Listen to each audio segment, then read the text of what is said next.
I'm Bill Jones, and welcome to VYPE TV, a show that highlights local athletes, their schools, and their communities. On today's show, Cedar Hill's boys basketball team is one of the nation's best. We have a closer look at the team and some highlights from their showdown with perennial power Duncanville.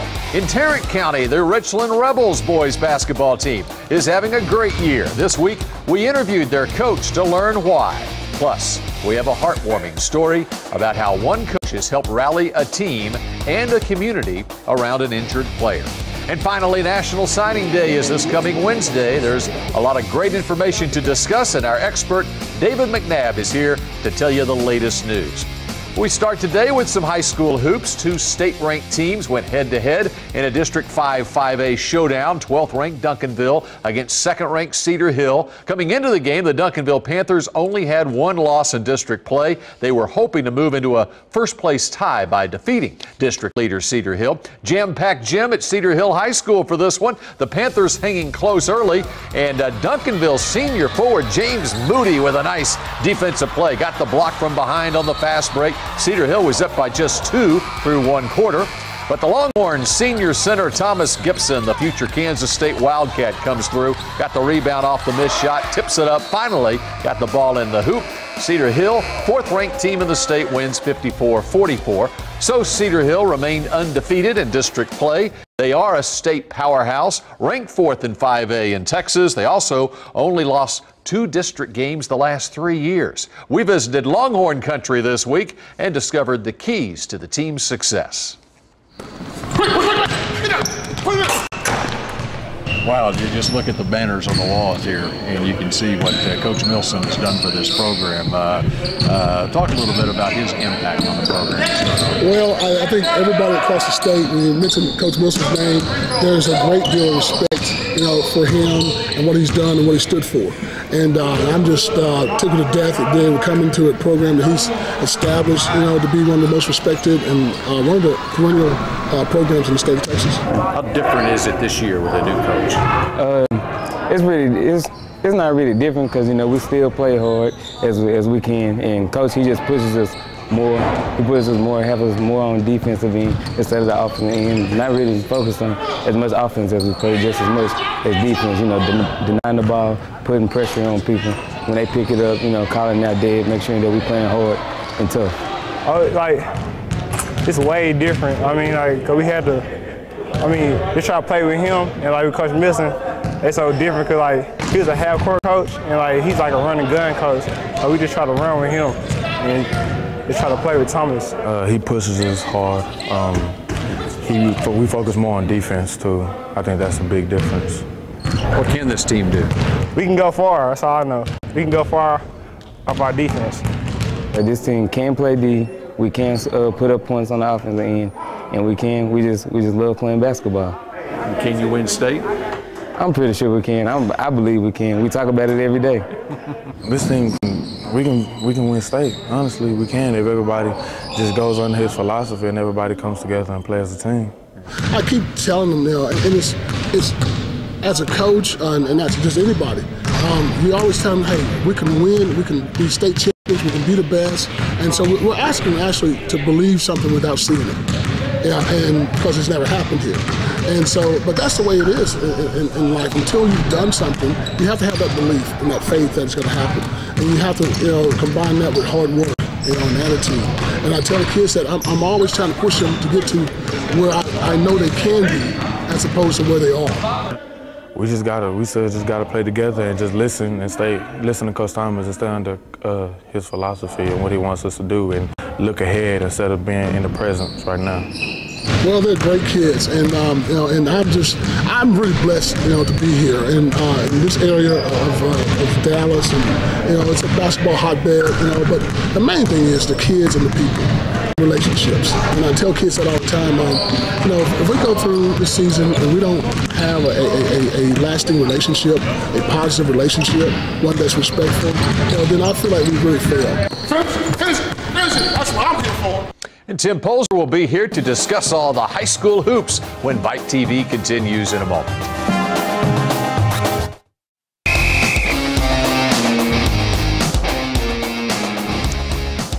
We're Kicking off this week's edition of VYPE TV, talking some high school hoop. Now joining us, Tim Polzer, editor-in-chief for VYPE magazine. Thanks for being here as usual. I should say we tipped off this show with high school hoops. Great stuff on the Cedar Hill Longhorns. And, you know, you look back at Cedar Hill 2 years ago under David Milson, who now is unfortunately battling lung cancer and had retired from coaching a year ago.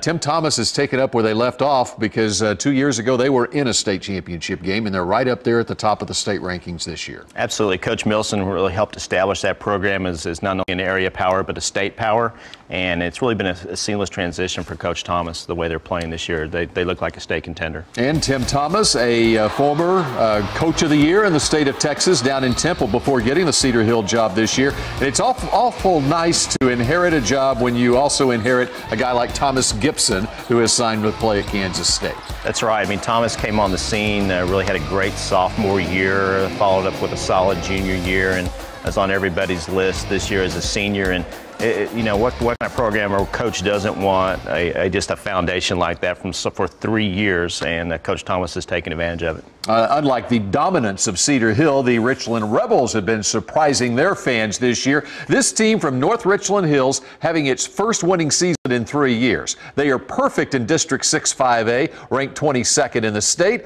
We visited the school this week and found a lot of happy faces. Why are things going so well in your starting district here? Well, I think part of it is due to the fact that we had a couple of kids move in from San Antonio that has really added to our basketball team. And they brought to the team some size. We have now 3 guys that are 6'7" starting in our lineup. And not only are they big, they can handle the ball and they can play on the perimeter as well. I think our hard work is working and we're playing good defense. That's really what we're priding on right now is our defense. What's working so well? Just our transition and fast breaking and teamwork, good teamwork. This makes us so good. We play together, we love each other. How exciting is it for you to start to get an idea of what you got as the season goes along here and what possibilities that opens up? Well, it's very exciting. The first thing is we knew we had something. We wasn't really sure how special it was going to be, and it's turning out to be pretty special. I mean, to start 9-0 in district play with a 23-point differential between you and your opponents, that's pretty good. We won the other night by 12, and there are a lot of people like disappointed because we didn't win by 30. What does it feel like when you start a district like this at the halfway point, you're undefeated and you got things rolling? I think it feels good, but I think we know that we have a lot of work to be done, so it's not that great feeling, but it's just that all right feeling, and we know we can play a lot better. What are you guys saying to each other about what the possibilities could be for this team? Trip to Austin. That's the main goal. Trip to Austin. District championship, trip to Austin, you name it. That's our goals are. What do you think the possibilities are for you? Well, I think they're limitless. I think that we have an opportunity to go as far as we can go. I mean, I think we have all the ingredients. We got good inside play. We got guys that can play on the perimeter. And we have yet still to see all of this put together. I mean, we beat a team the other day by 50 points and turned the ball over 14 times in the first half. And you go, wow, you're still up by 20 after turning the ball over. So once we can limit the turnovers and put everything together, I think it's going to be real special. What does it have you thinking in terms of hope for what's ahead for this team? I mean, we have a bright future. We know that we have a chance to do something really big around here, so it just makes us more fired up to work harder every day at practice. What do you like best about the team? The fact that we all love each other. No one hates each other, so. Is that something you got to worry about? No, not at all. We all brothers. Fun group to play with? Oh, very fun. Why? Just because we all know we want to get better. We like to have fun playing basketball. How much fun are they to coach? Very fun. They're good academically. I don't have any off-the-court problems with these kids.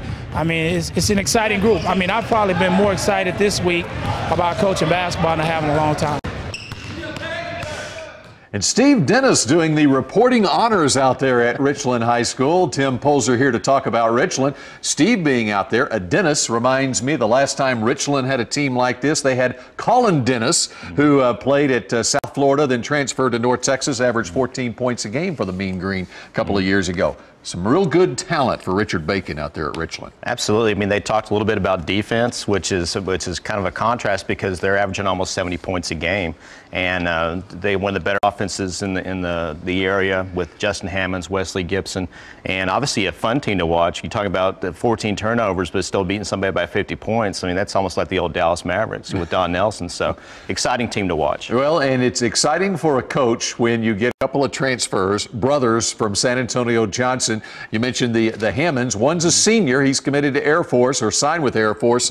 And the other one is a sophomore. They go 6'6", 6'7". They got a great front line there at Richland. That is good size. And then obviously, like he said, they can handle the ball. They can run the floor. So it's really hard to stop. You know, the one thing, though, for Richland, Cedar Hill, in Region 1, it's going to be very interesting in the playoffs this year. It's going to be highly competitive. When you look at the state rankings, a lot of coming out of Region 1. Absolutely. I mean, we saw that in the football playoffs, too, for the last few years. And Region 1's really carried on a great reputation for basketball, too. So it's almost too bad that they just kind of can't blend the regions. Now, some coaches are like that year after year.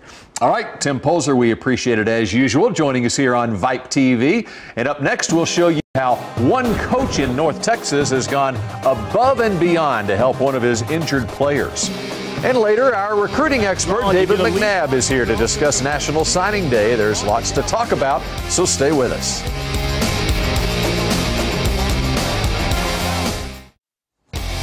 This past season, a Dallas high school student's life was changed in an instant.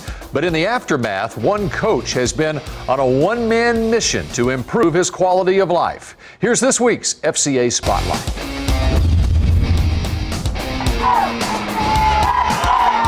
Well, this year, we had high hopes coming in this year. We were rolling along and playing well and getting better each week. Won the first 4 and everybody was excited. The school was excited. Morale of the school and the community was at one of the highest points it's been since I've been here.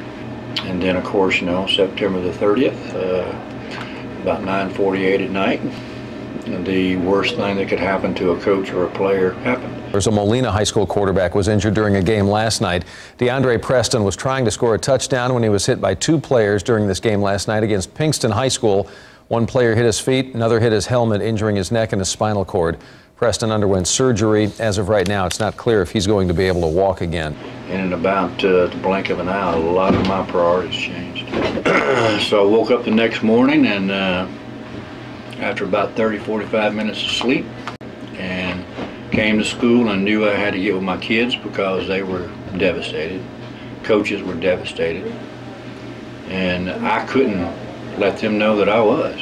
I had to try to be the one to keep the boat afloat. Our FCA director, Danny Noel, came down the hall that day. And I remember as he came down the hall, it was like it was a glow. I happened to run into Coach in the hall and just begin to ask him, how could we help him? And here's a man who has been strong for his coaches, who's been strong for his players, even strong for the family of DeAndre. Here's a coach who was the one who had to share that he would never walk again, he would never play football again. And no one had been strong for him. And at that moment, we went to his office and he was able to be very transparent, very open and honest with me. That was a defining moment of me to where to go. And Danny and I visited, we prayed, we talked, and immediately things started happening. FCA's involvement, Danny's involvement, the people in the FCA organization started coming, calling and coming out of the woodwork. Tonight, the Molina High School Jaguars dedicated their game to their star quarterback who was severely injured last week. Players and students returned to the same field where DeAndre Preston was injured in a hit that left him motionless. DeAndre's mother was at tonight's game and took part in the coin toss as the Jaguars took on South Oak Cliff. One of the biggest memories I have is playing South Oak Cliff the first week after he was hurt. And all the South Oak Cliff kids and all the Molina kids in the middle of the field praying for DeAndre. There was a lot of praying going on. We wouldn't have made it without him. It wasn't long after that we helped establish a fund so that donations could be made to DeAndre's cause. And that simple act right there impacted the relationship between Coach DeVille and myself. it's a shame that sometimes we have to wait until disaster hits to find out the importance of other people and other organizations. I really believe that God is using this situation in DeAndre's life to impact hundreds, thousands of people, of students, coaches throughout the city and throughout the country. FCA will always be part of our school. All right, let's go, guys. Let's go, guys. Button them up. FCA Dallas doing some great work in that community. And coming up next on VYPE TV, National Signing Day in football. So close, you can just smell the ink as recruits prepare to sign on the dotted line. We're talking about the many exciting details next. You can't coach those kinds of things, but that's just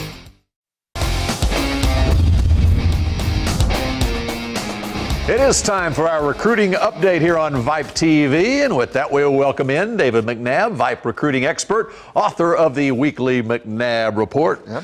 Looking forward to Wednesday? Yeah, you know, it's like a big administrative day. You know, a lot of stuff that you know was going to happen will happen, but you know, it never ceases. The last couple weeks of recruiting, even in these early commit days, there's some changing around that really have big impacts. Yeah, and we'll get into some of that as we go along here. But let's take a look at the Rivals.com national rankings.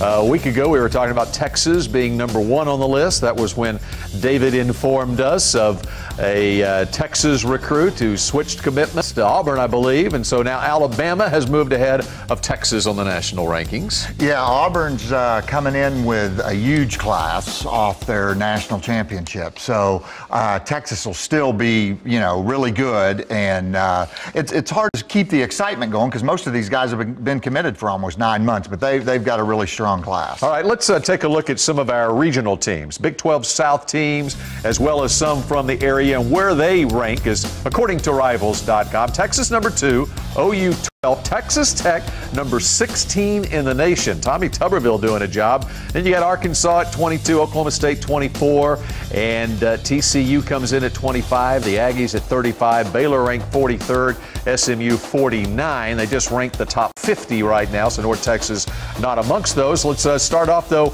with Texas. And, of course, they got the big recruit. They got their running back, Malcolm Brown from Cibolo Steel. Yeah, and he's this is kind of like the old days where the running back is the star of the class because everything's been so quarterback oriented. And of course, they get David Ash of Belton, who's a good quarterback.